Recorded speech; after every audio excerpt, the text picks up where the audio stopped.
According to formation, the first type of contract is express contract. Express contract क्या होते हैं? जब दो फ्री कैन, लेट्स सपोज ए और बी, कोई लीगल एग्रीमेंट करने जा रहे हैं, तो जब वो एग्रीमेंट करने एक टेबल पे बैठेंगे तो उस वक्त जो कॉन्ट्रैक्ट की शराइत होती हैं, जो लेन देन होता है, जो टर्म्स एंड कंडीशंस होती हैं, वो बयान कर लेते हैं। दोनों अपने अपने पॉइंट ऑफ व्यू को डिस्कस करते हैं।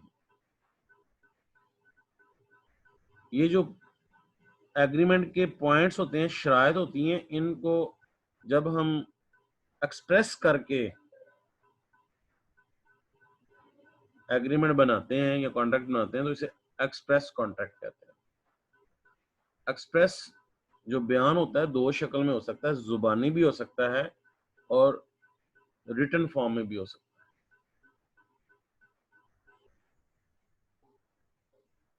है। An express contract is one in which the parties directly state the terms of the contract verbally or in writing at the time of contract is made.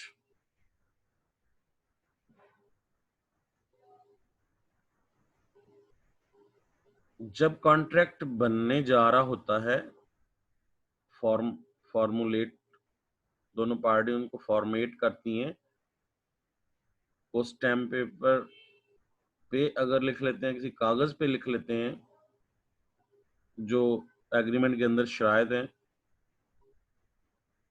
या वो verbally ज़बानी कह लेते हैं, तो दोनों सूरतों में वो एक्सप्रेस कॉन्ट्रैक्ट होगा। पार्टनरशिप डीड अगर आपने पढ़ा होगा तो आपको याद होगा कि पार्टनरशिप में दो पार्टनर्स ज़बानी भी पार्टनरशिप की टर्म्स एंड कंडीशंस कर सकते हैं और रिटन फॉर्म में भी पार्टनरशिप जो एग्रीमेंट है वो तय कर सकते हैं। लेकिन बेहतर क्या होता है कि रिटन फॉर्म में हो। An oral contract can be as legally binding as written contract. जुबानी भी कॉन्ट्रैक्ट उतना ही वैलिड होता है, उतना ही बाइंडिंग करता है दोनों फ्री कैंस को कि तुम अपने अपने वाला वादा पूरा करो, जितना कि एक रिटन फॉर्म में कॉन्ट्रैक्ट होता है। Unless it is one of those type of agreement which lawmakers have ordered must be in writing. हाँ, मगर वो कॉन्ट्रैक्ट, वो एग्रीमेंट्स जहां पे कानून कहता है या अदालत की तरफ से ऑर्डर है कि must be in writing, such an contract of sale of immovable property, जिस तरह के इमूवेबल प्रॉपर्टी, प्लॉट वगैरह की खरीदो फरोख्त, जमीन की खरीदो फरोख्त करनी है, तो उस सूरत में कॉन्ट्रैक्ट, जुबानी कॉन्ट्रैक्ट जो होगा वो वैलिड नहीं होगा। उसके लिए हमेशा उसको रिटन फॉर्म में होना जरूरी है। Writing is of course sensible. Writing हमेशा सेंसेबल काम होता है, अकल का काम होता है, in any case, because it creates a record of what was agreed and it helps to prevent misunderstanding. जुबानी कॉन्ट्रैक्ट तो होते हैं, लेकिन लिख लेने का फायदा, अक्लमंदी ये शौर ये कहता है कि आप हमेशा कोई लेन देन करो तो लिख लिया करो, ताकि फ्यूचर में कोई मिसअंडरस्टैंडिंग ना पैदा हो। इवन दो भाई भी आपस में कोई लेन देन करें तो लिख लेना चाहिए।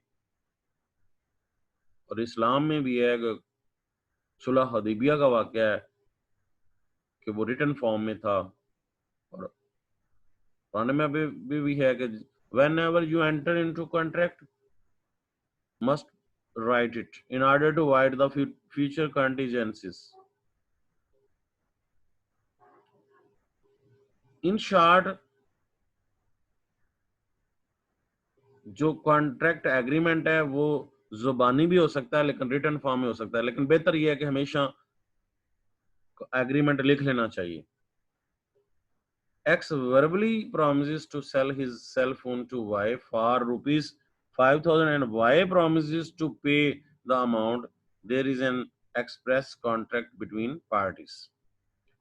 बेशक उसने जुबानी कहा और सेल फोन है, मूवेबल प्रॉपर्टी है, इसलिए ना भी लिखा होगा, लेकिन इसके लिए सिर्फ विटनेस अगर दोनों तरफ हो के जब दोनों ने एक दूसरे से वादे किए थे तो ये कॉन्ट्रैक्ट वैलिड ही होगा।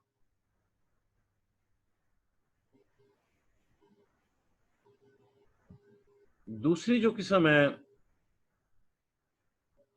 फॉर्मेशन के लिहाज से कॉन्ट्रैक्ट की, वो है एम्प्लॉयड कॉन्ट्रैक्ट।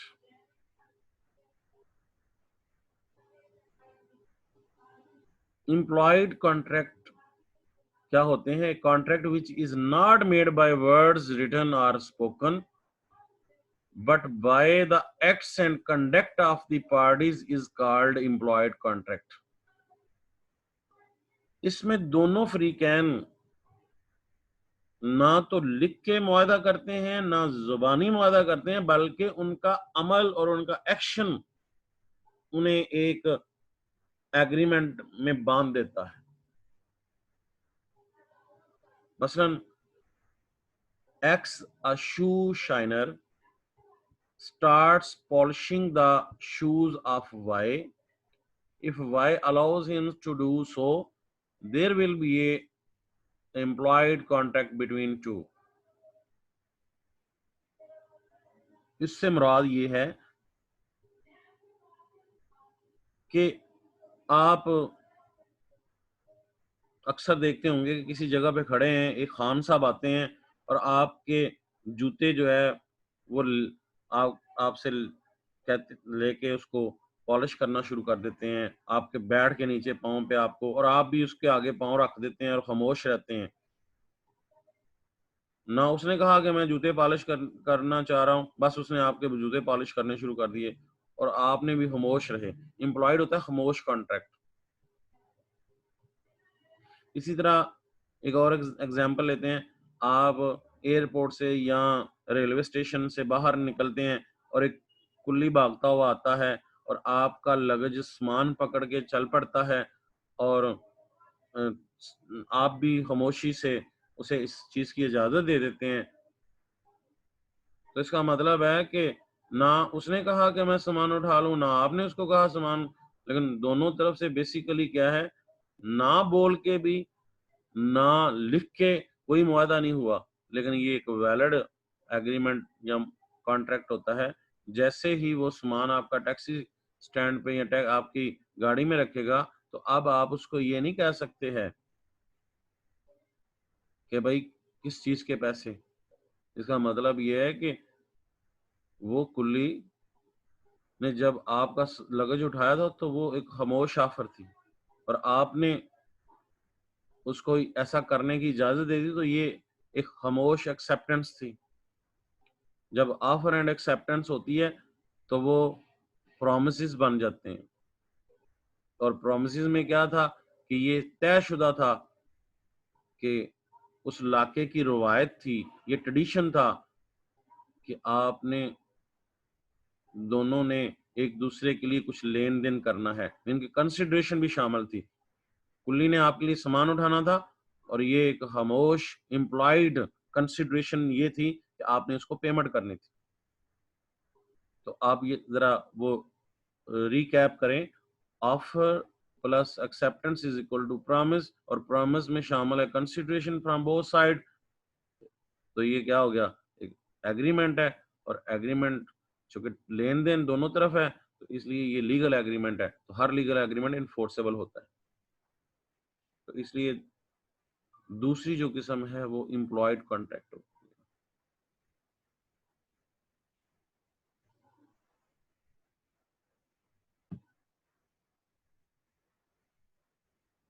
तीसरी जो किस्म है कॉन्ट्रैक्ट की फॉर्मेशन के लिहाज से, यानी कि जब आप एग्रीमेंट करने जा रहे होते हैं, दोनों फ्रीकैन एक टेबल पे बैठ के कोई एग्रीमेंट करते हैं, तो पहली दो किस्में क्या थी, एक एक्सप्रेस फॉर्म में थी और दूसरी क्या थी, एम्प्लॉयड फॉर्म में। एक्सप्रेस में क्या है कि दोनों फ्रीकैन वादा करते हुए शराइत को लिख लेते हैं या ज़ुबानी तय कर लेते हैं। एम्प्लॉयड में वो टर्म्स एंड कंडीशंस ज़ुबानी या लिखते नहीं हैं, बस उनके अमल और एक्ट से ज़ाहिर हो रहा होता है। जिस तरह अगर आप शादी में भी देख लें, तो वो कबूल है, कबूल है, कबूल। इसका मतलब क्या है कि अगर वो सर भी हिला दें, तो इसका मतलब क्या होता है, ज़ुबान से ना भी कहें, तो सर हिलाने का मतलब है कि एक्शन जो है, वो क्या है, तो उसको ज़ाहिर कर रहा है। और आजकल तो बहरहाल ये चलता है, ऐसा होता है कि कबूलियत अल्फाज के तौर पे भी कहने में कोई हर्ज नहीं समझते या हेजिटेट नहीं करते, स्पेशली जो बच्चियां होती हैं। लेकिन एक दौर था कि जिसमें जो बच्चियां जो हैं वो बहुत ज़्यादा शाई होती थी, और उसका सर हिलाना भी उसको एग्रीमेंट उसको उसको कबूलियत समझा जाता था, एक्सेप्टेंस समझा जाता था।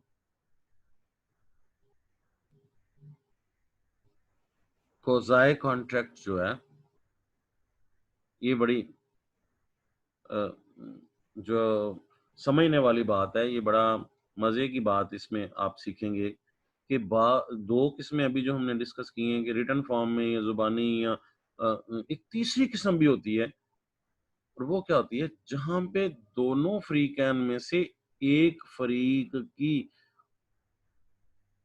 रज़ामंदगी भी शामिल नहीं होती, या बाज़ का उसे पता भी नहीं होता और कॉन्ट्रैक्ट तय पा जाता है।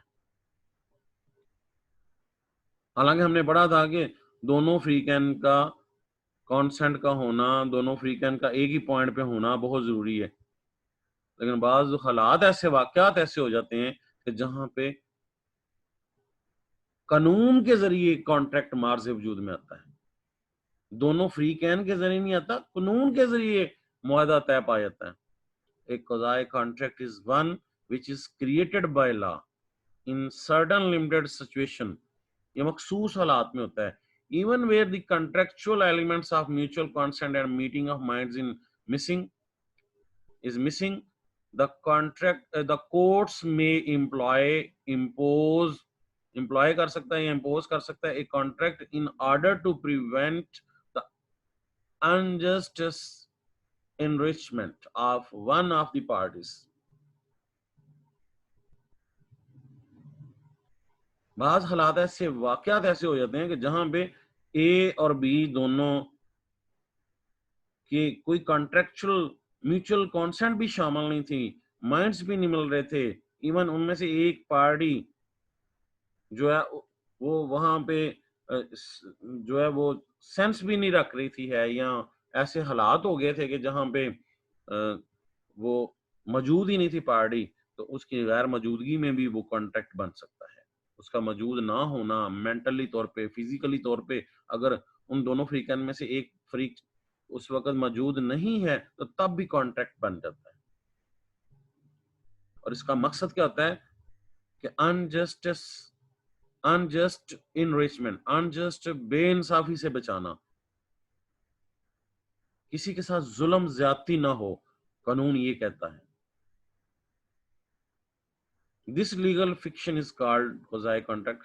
अब समझने के लिए अगर एग्जांपल को कोट करते हैं हम, mister be a trader leaves the goods at Mr. A's house by mistake. Mr. A treats the goods as his own. Mr. A is bound to pay for the goods to Mr. B. Mister B एक ताजिर है, मसलन मोहल्ले में खान साहब भी कुछ चीजें बेचने के लिए आते हैं, तो वो चीजें आप सामान ले रहे थे, तो उसमें से कोई चीज वहां रह गई है, मतलब अम्ब्रेला ही, एक खान साहब की एक अम्ब्रेला है, वो वहां पे गलती से, या डिनर सेट है वो वहां रह गया,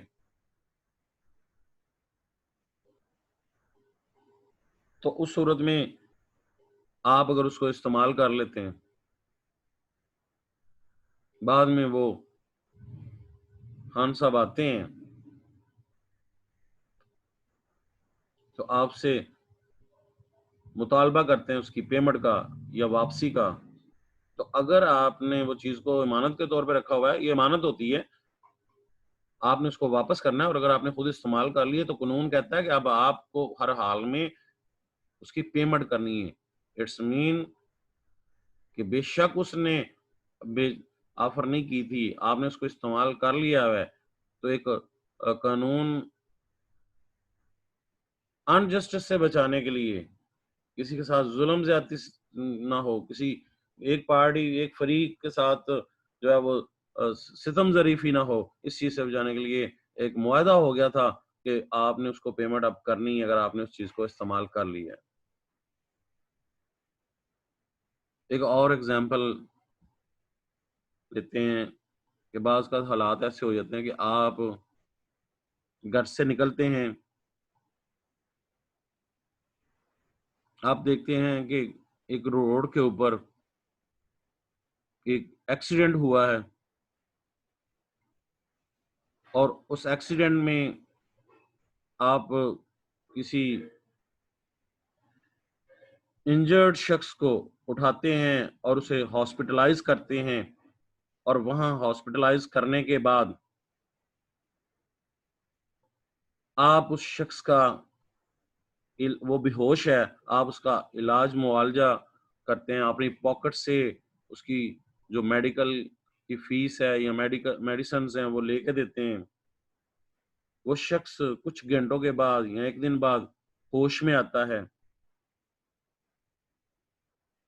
और वो डॉक्टर साहब का शुक्रिया अदा करता है। डॉक्टर साहब बहुत शुक्रिया। डॉक्टर साहब कहते हैं मेरा शुक्रिया ना अदा करो, ये वो शख्स है जो तुम्हें लेके आया था और इसने ही सारा जो आपकी जो देखभाल की है और जो कॉस्ट है इसने मीट की है। तो उस अमल में अगर आपने 10,000 कॉस्ट बॉर्न की है, तो अब ये ज़रूरी है उस इंजर्ड शख्स के लिए कि वो पेमेंट आपको लुटाए। अब वो ये नहीं कह सकता कि मैंने आपको कहा था मुझे उठा के लेके आओ, मैंने कहा था खर्चा करो। नहीं, कानून ये कहता है कि मुआशरे के अंदर इंसाफ रखने के लिए बाज़ का बेशक दोनों फ़रीक़ैन में से एक फ़रीक मेंटली तौर पे वो नहीं मौजूद था या वो एब्सेंस था मुकम्मल तौर पे, तो इवन देन ये तय हो गया था कि दूसरा फ़रीक उसको जो है पे करेगा या वापस करेगा।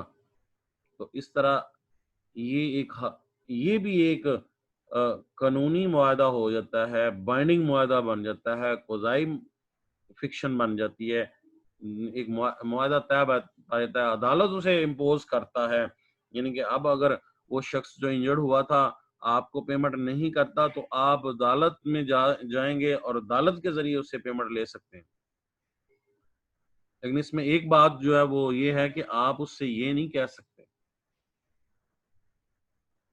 कि 10,000 रुपया तो मेरा खर्चा आया है और 2,000 रुपया चूँकि मैं घर से निकला था मज़दूरी करने के लिए तो 2,000 रुपया मेरी मज़दूरी भी इसमें डालो। नहीं, वो नहीं है। इसमें हाँ, यहाँ पे एक नया कॉन्ट्रैक्ट बन सकता है कि वो इंजर्ड शख्स अब अगर डॉक्टर के सामने या कोई और वहाँ पे फ़रीक मौजूद है, उसके सामने विटनेस के सामने ये कह देता है कि बिल्कुल मैं आपको वो 10,000 रुपया भी दूँगा और प्लस जो आप ने मेरी वजह से आपकी जो डेली जो है वो आपका नुकसान हुआ है डेली का, आपने जो मज़दूरी करने जा रहे थे या आप कोई किसी जगह जा रहे थे, तो वो मैं 2,000 देने का पाबंद हूँ। अगर वो ये कह देता है तो अब वो बाद में इनकार नहीं कर सकता, अब उसको वो पेमेंट करनी पड़ेगी। तो ये था फ़ॉर्मेशन के हिसाब से जो मुख्तलिफ किस्में हैं कॉन्ट्रैक्ट की। Number 1 express contract, number 2 implied contract और नंबर 3 क्वाज़ी कॉन्ट्रैक्ट।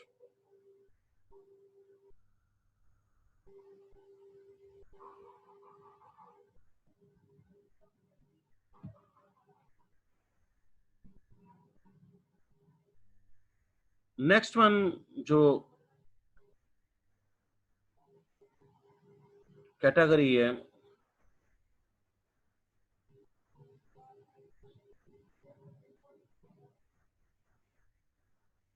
कॉन्ट्रैक्ट्स की, वो है according to performance.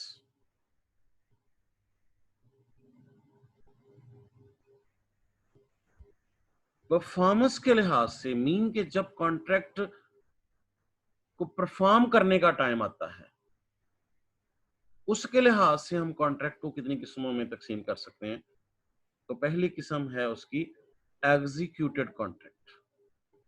Executed contract वो होते हैं जिसमें दोनों फ्री कैन ने अपने अपने वाला जो वादा था वो पूरा कर दिया। A contract is said to be executed when each of the parties has completely fulfilled his part of promise. It means that nothing remains to be done by either party under the contract. दोनों तरफ से कोई चीज रह नहीं गई, दोनों तरफ से अपने अपना, हर पार्टी ने अपना वादा पूरा कर लिया है। X promises to sell his cell phone to Y for 5,000. When X delivers the cell phone and Y pays the price, the contract is said to be executed. अमल हो गया है, कंप्लीट हो गया है। तो जब कॉन्ट्रैक्ट पे अमल दरामद करने का वक्त होता है तो उस लिहाज से वो कॉन्ट्रैक्ट जिसमें दोनों फ्री कैन ने अपने अपने वाला वादा पूरा कर दिया जाए, तो ये कॉन्ट्रैक्ट कौन सा बन जाता है? एग्जीक्यूटेड कॉन्ट्रैक्ट बन जाता है।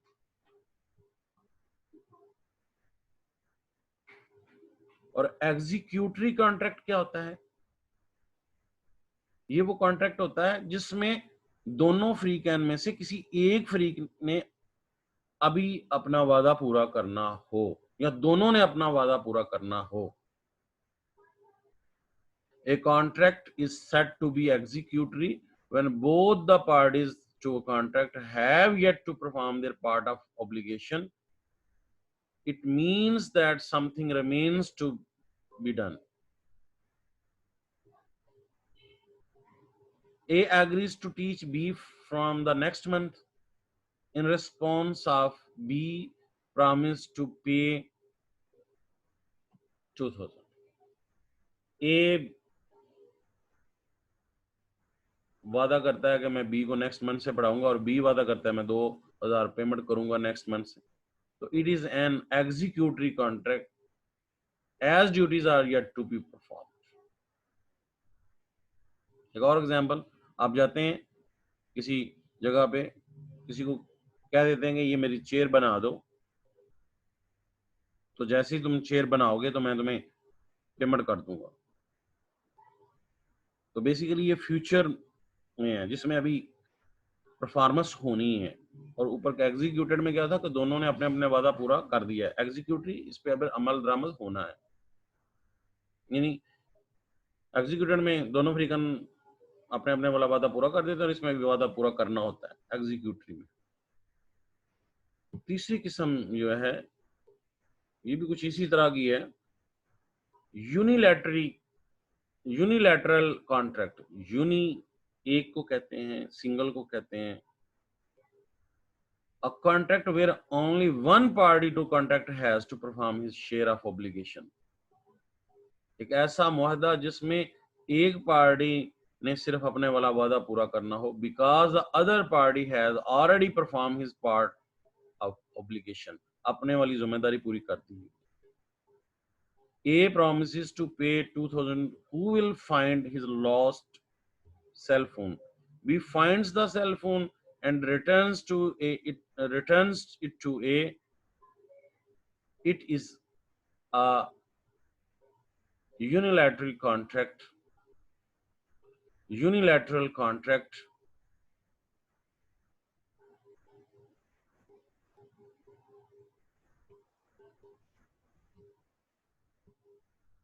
which comes into existence when the cell phone is found.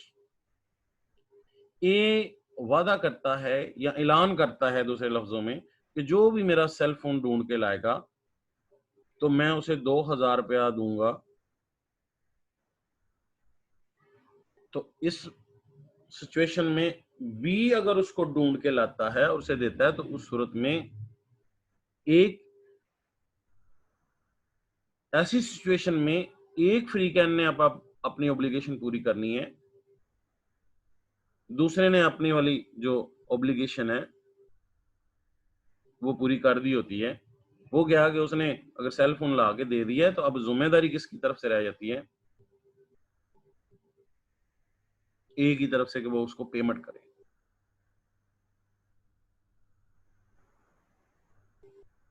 तो अगर दोनों फ्री कैन में से किसी एक ने वादा पूरा कर दिया और दूसरे ने अभी करना हो तो फिर वो यूनिलैटरल कॉन्ट्रैक्ट होगा। और बायलैटरल कॉन्ट्रैक्ट वो होता है जिसमें दोनों free can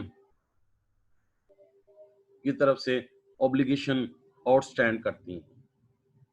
It is two-sided contract where the obligation is outstanding on the part of both the parties. Here, both parties to the contract have to perform their obligations. Mr. A entered into a contract with Porter for lifting his 5 bags. Mr. A Porter के साथ ये मुआहदा करता है कि वो उसके अगर 5 bags उठाएगा। Porter agrees to lift all the 5 bags for 100. सामान उठाने वाला जो बंदा है वो लिफ्ट को चलाने वाला एक जगह से दूसरी जगह लेके जाने वाला वो कहता है कि हाँ मैं ये आपका सामान 5 बैग जो है वो 100 रुपए में जो है वो लिफ्ट उठा दूंगा। It is a bilateral contract. इसका मतलब है कि इसमें दोनों फ्री कैन ने अपने वाले जो जिम्मेदारी है वो भी पूरी करनी है। पोर्टर जो है वो 5 बैग उठाएगा और जो ए है वो 100 पे करेगा। तो अगर एक फ्री कैन ने जिम्मेदारी पूरी कर दी हो तो वो यूनिलैटरल होगा और अगर दोनों ने अभी जिम्मेदारी पूरी करनी है तो फिर वो बायलैटरल